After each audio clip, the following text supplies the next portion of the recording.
Number na pa to, number 1. So wala siyang, maski malanguhong wala. So check natin ito. So check muna natin yung pan kung maikot.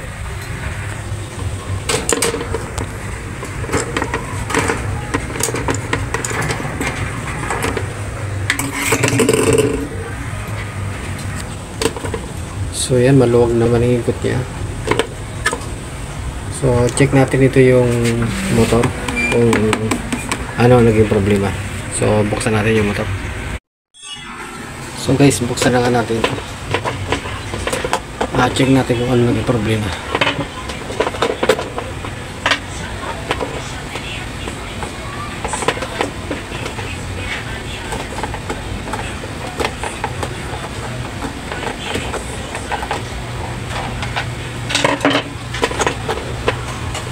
Check muna natin yung kanyang switch, tapos yung common na line.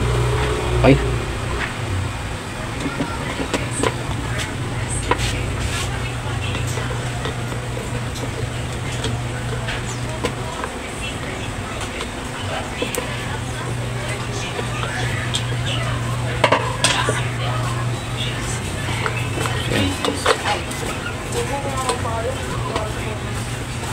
so check natin ito yung common wire ng motor. So ito naman yung speed niya. So 1, 2, 3. So check muna natin ito.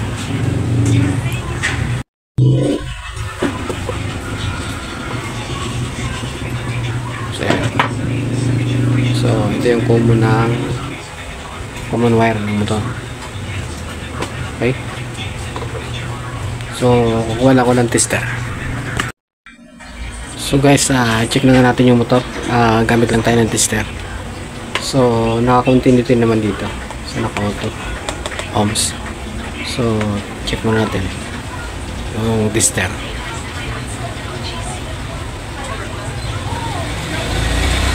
So ayan, nagdikit ko lang yan para makita natin kung functional yung yung ating tester. So ayan. So kung siya, so ang gagawin natin ay makunik ko na muna dito sa common wire ng isang T-spin. So ayan, nakakunik siya. Nakakunik, makita yan. Yan, so sa camera ito naman yan, naka-OL. So ayan. So check natin yung speed number 1. So itong kulay puti, so wala, hindi siya pumalo. Number 2 wala rin. Number 3, so wala. So ibig sabihin ang problema nito yung motor. So ang gawin natin, check naman natin yung number 1 to number 2 para malaman natin kung ang problema ay fuse or motor. So yeah, so yan, kita ba? Okay, kita naman. So yan, check natin number 1, number 2 ito. So yan, so pumalo siya 60. Number 1 to number 3.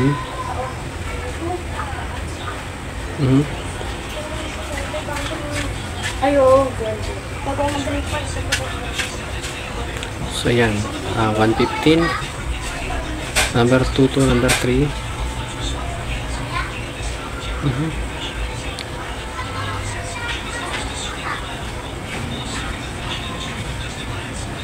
So ayan, 57. So okay yung motor. Ang problema ito yung fuse.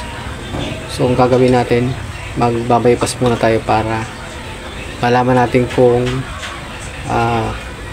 fuse ba talagang problema. So okay guys, so magbabypass muna tayo. So tayo magtatap sa kulay brown pala ito. Iwanan natin dito.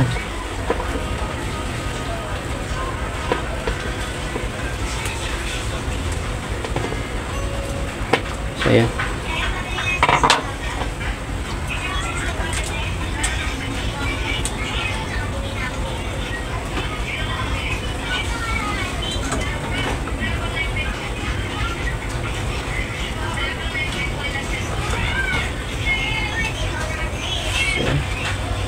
So check natin.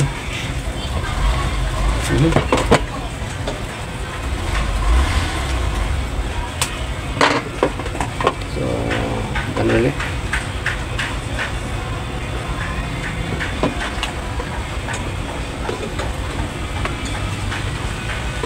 Ayan, kita. So tayo sa number 1.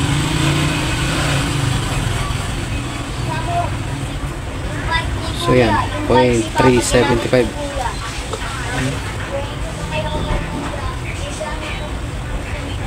Point 43.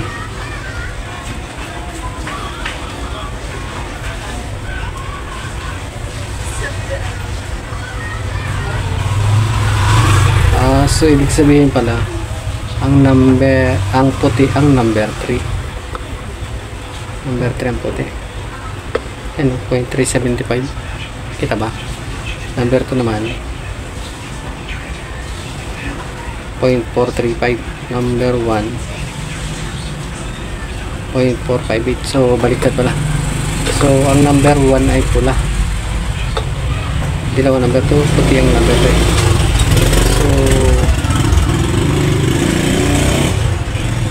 So yan, ang naging problema nito ay fuse. So gagawin natin para hindi na tayo magbaklas dito sa loob ng fuse para magpalit. So gagawin natin, dito na natin ilalagay yung fuse. Okay, so bypass siya doon sa loob, pero maglalagay pa rin tayo ng fuse sa labas para may protection yung motor. Okay, so guys, ito ang ating ilalagay na fuse para dito sa capacitor, tapos mapunta dito sa power cord. Okay, so hinangan ko muna to. Okay guys, so ito na nga yun. Ito na yung fuse na hinangan ko. Yan. So lalagyan na natin ito ng cover para hindi magkaroon ng leak yung kuryente o tumagas, baka magka-problem pa sa motor. So ito yung ilalagay ko.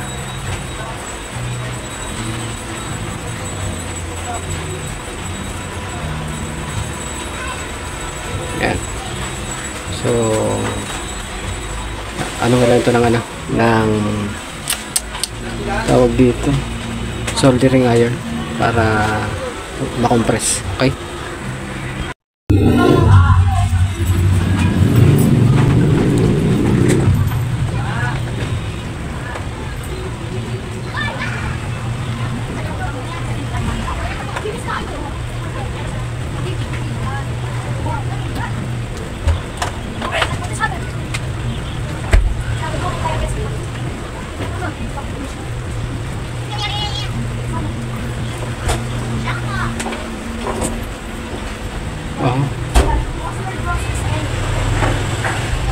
kulang pa.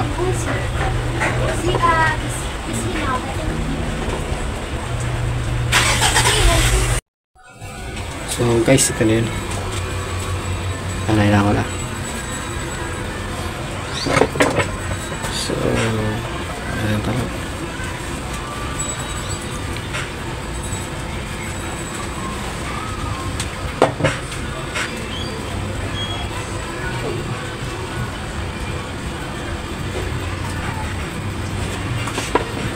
So isang wire dito. Gawin natin.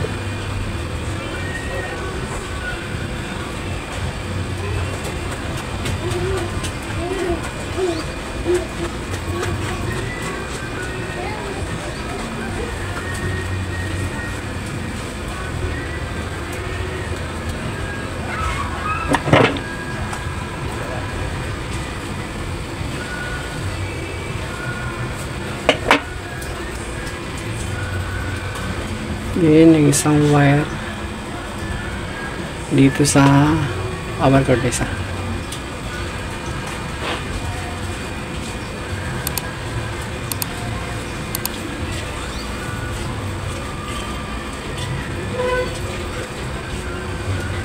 So kami siguro lagyan na natin ng electrical tape.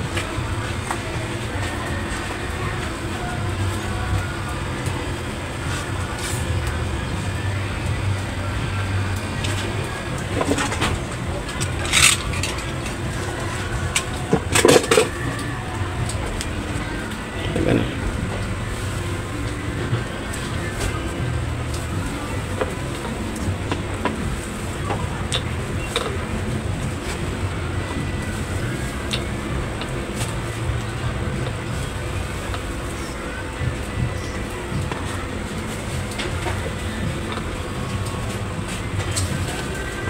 So yan.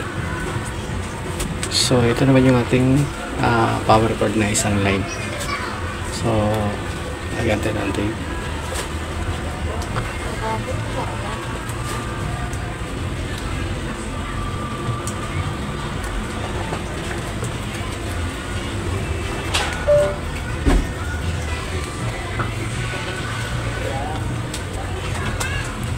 So yan. So dito na natin ilalagay yan.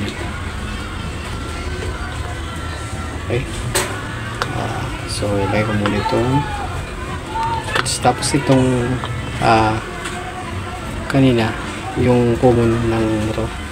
Ito rin natas lagyan natin ng tip kasi wala naman itong kahit na wala siyang kuryente, pero lalagyan pa rin natin ng electrical tape para safe tayo. Okay, so lagyan natin electrical tape.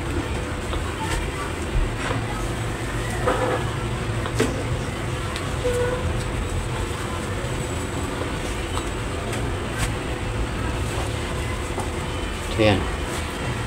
Yan, tapos yan. So okay na, lagay ko na yung switch.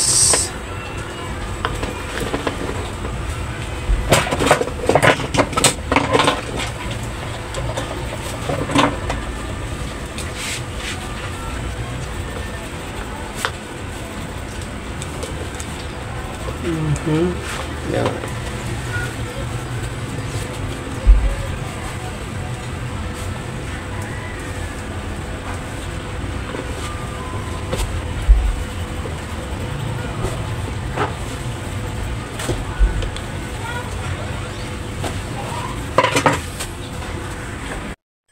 Lalagyan na rin natin ito ng cable tie. So paganyan na lang. Ayan. Okay.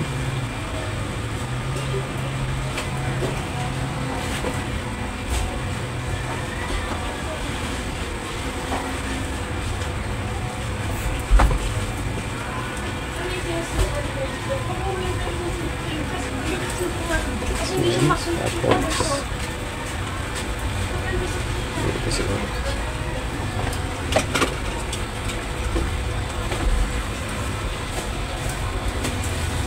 Yan. Ay, ito. Iipit ko na rin dito.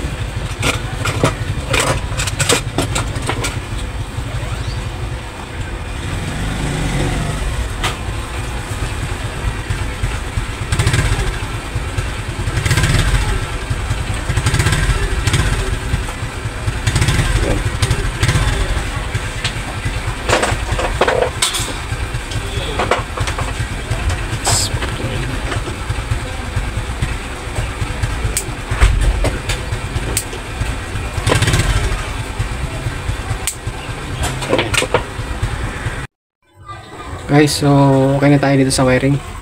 I-testing na natin ito.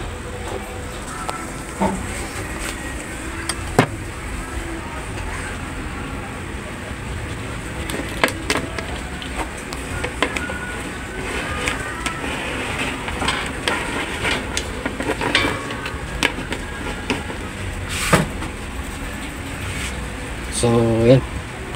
Nakasaksak na yan. So, ito yung number 1. So, yan. Kumala na siya. Wala siyang sana may natutunan kayo sa tutorial na ito. So, paki-subscribe na lang po ng aking channel para updated po kayo sa bagong upload na video. Maraming salamat po.